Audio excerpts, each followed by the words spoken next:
So what's up mga idol, bibira tayo ng black na lustrad yung lagay ng spark plug. Ito una, papalakin nyo muna ito.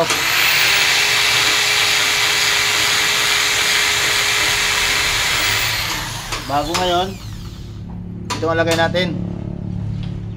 Anong laki nito? Basta ito.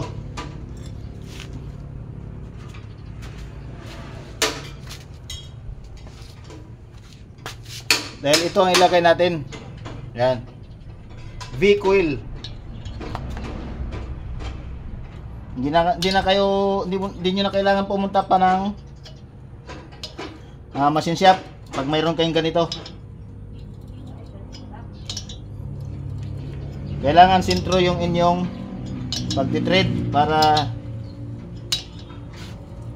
hindi tagilid yung spark plug pag lumapat sa base nya.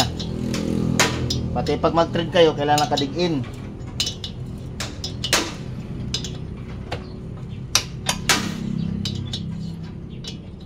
Para hindi masira yung thread. Yan o.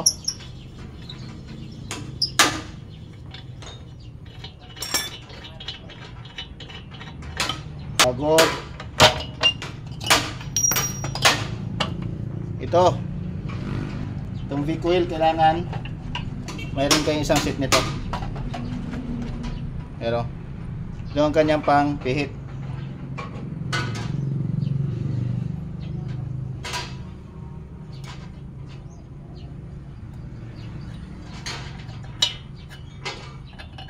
Ayun.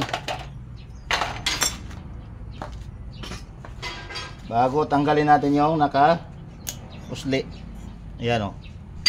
Tanggal na. Ayan.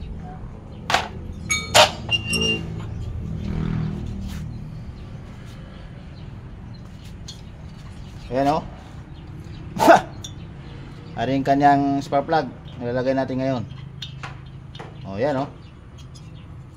Yung dating mga nung 90s mga Tikumic, ganito ang nakalagay. V-coil. Ayan. Ayos na ang higpit nito. Wag yung sobra. Ganyan lang oh. Basta tumigas lang, ayos na siya. So, yun lang mga idol. Thanks for watching.